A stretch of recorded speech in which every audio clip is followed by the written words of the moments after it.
What a piece of writing. What a message. अपनी service के दौरान मैं इन दोनों रास्तों पर चला हूं, पहले पर ज्यादा, दूसरे पर कम।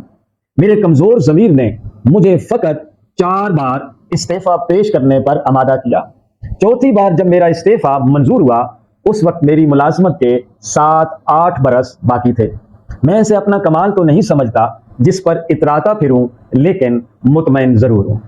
इस किताब का मकसद किसी फर्द की जानबूझकर किरदार कुशी, बुत शिकनी या बुत तराशी करना नहीं है। जो लोग तारीख का हिस्सा बन जाते हैं, उनकी जात इनफिरादी नहीं रहती, बल्कि अपनी तर्ज का एक इदारा बन जाती है। तारीख की सर्च लाइट निहायत तेज और बेरहम होती है। इसकी शुआओं की रोशनी में हर शख्स और इदारे के हकीकी खदोखाल सामने आ जाते हैं। इन खदोखाल की लताफत या कसाफत का जिम्मेदार मुसन्निफ है, ना उसकी तसनीफ। ये तो महज इन अफराद के जाती, सिफाती, जाहिरी या बातनी किरदार का अक्स है, जो अपने अपने ज़माने में जिंदगी के स्टेज पर अच्छा या बुरा पार्ट अदा करने के बाद जिंदा हैं या मर चुके हैं। दोनों सूरतों में मैं किसी माजरत का तलबगार नहीं। कुछ साहिबान को गिला है कि जो वाकयात चटखारे ले लेकर मैं अब सुना रहा हूं, उस वक्त क्यों खामोश रहा जब ये सब कुछ वकूअ पजीर हो रहा था। मैं एक मिसाली ब्यूरोक्रेट तो नहीं, लेकिन कदरे अच्छा ब्यूरोक्रेट जरूर रहा हूं। अच्छा ब्यूरोक्रेट बनने के लिए चंद उसूली शराइत लाजमी हैं। एक तो ये कि जब किसी मामले में उसका मशवरा तलब किया जाए, तो उस पर अपनी बेलाग राय का बेखौफी से इजहार करे। अगर उसकी राय के मुताबिक फैसला हो गया तो फबिहा, बसूरत दीगर अगर उसकी राय या मर्जी के खिलाफ फैसला हुआ, तो एक अच्छे ब्यूरोक्रेट के सामने सिर्फ 2 ही रास्ते होते हैं।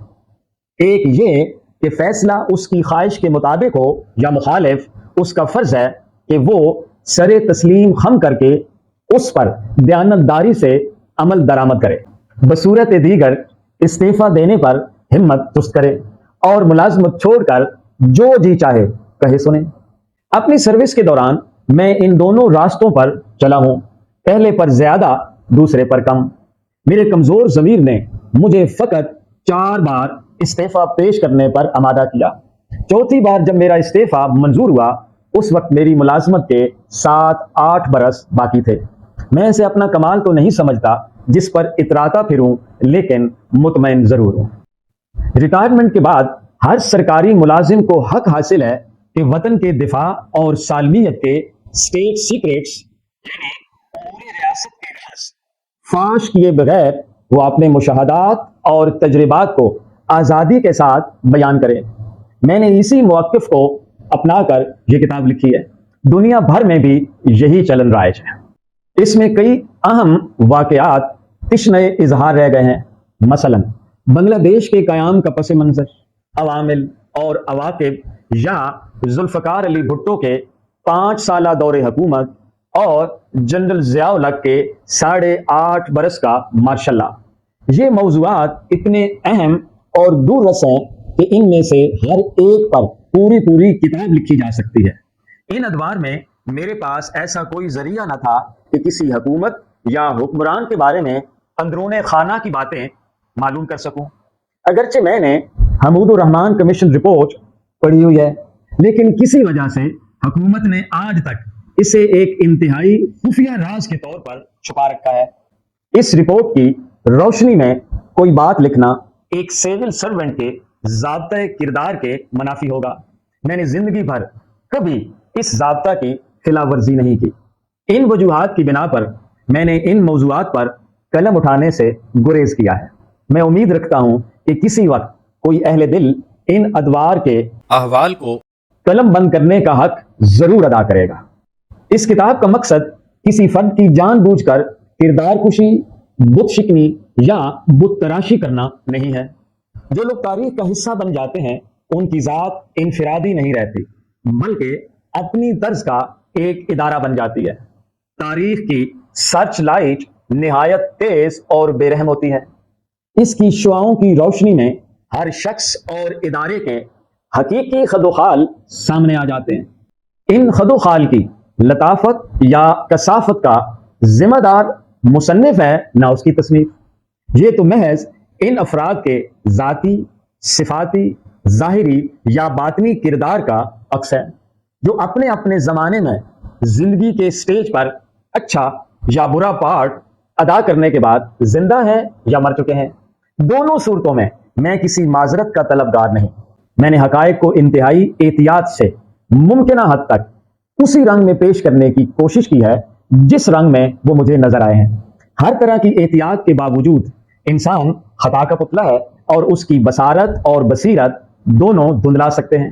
اس لیے میں حتمی طور پر اپنی پارسائی یا معصومیت کا دعویٰ کرنے سے بھی معذور ہوں، اور اللہ تعالیٰ کی شان توابی، ستاری، غفاری اور بے نیازی کا سہارا لے کر ان تمام جرائم کا اقرار کرتا ہوں جن کا مجھے علم ہے اور جن کا مجھے علم نہیں۔ محترمہ ادا جعفری نے اسلام آباد میں ایک گھریلو قسم کی ادبی تنظیم سلسلہ کے نام سے قائم کر رکھی تھی۔ انہوں نے مجھ پر ایسا دباؤ ڈالا کہ مجھے اس تنظیم کے ماہانہ اجلاس میں شہاب نامہ کا ایک باب سنانا پڑتا تھا۔ جب وہ کراچی چلی گئیں تو محترمہ نثار عزیز بٹ نے بھی یہی سلسلہ جاری رکھا۔ اس کتاب کے ابتدائی چند باب انہی محفلوں کے لیے لکھے گئے۔ اس سے میرا سست رفتار قلم کسی قدر تیزی سے رواں ہو گیا۔ سلسلہ بند ہونے کے بعد جوان سال ادیبوں کی ایک ایسی ہی تنظیم رابطہ نے بھی میری اسی طرح مدد کی۔ حلقہ ارباب ذوق اسلام آباد نے مجھے اپنی چند نشستوں میں اس کتاب کے کچھ باب سنانے کی دعوت دی۔ ان نشستوں میں پرانی اور نئی نسل کے ہونہار ادیبوں کی تنقید و تعریف اور بحث مباحثہ نے میری رہنمائی کی، اور اس طرح مجھے اپنی تحریر میں بہت سی اصلاحیں کرنے کا موقع نصیب ہوا۔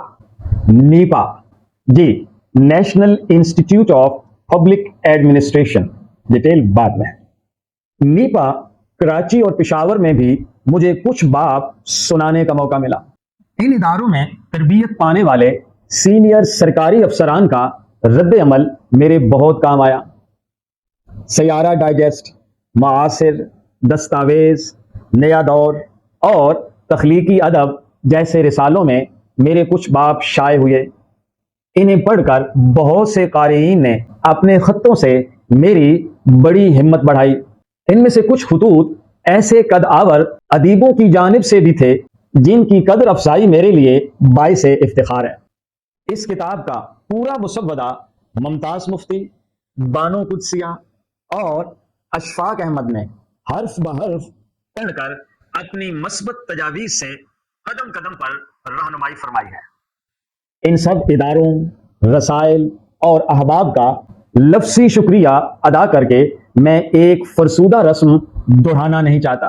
میرا دل ہی جانتا ہے کہ میں ان سب کا کس قدر ممنون احسان ہوں۔ اللہ تعالیٰ ان سب کو خوش اور خوشحال رکھے۔ قدرت اللہ شہاب۔ What a piece of writing. What a message. What a way to write. سوچئے گا۔ Thank you. See you soon. انشاءاللہ۔ تر گئے یار دلاں دے جانی، وطن چک مہارا اجڑی بستی یارو نظری آوے کنڈ کیتی جد یاراں۔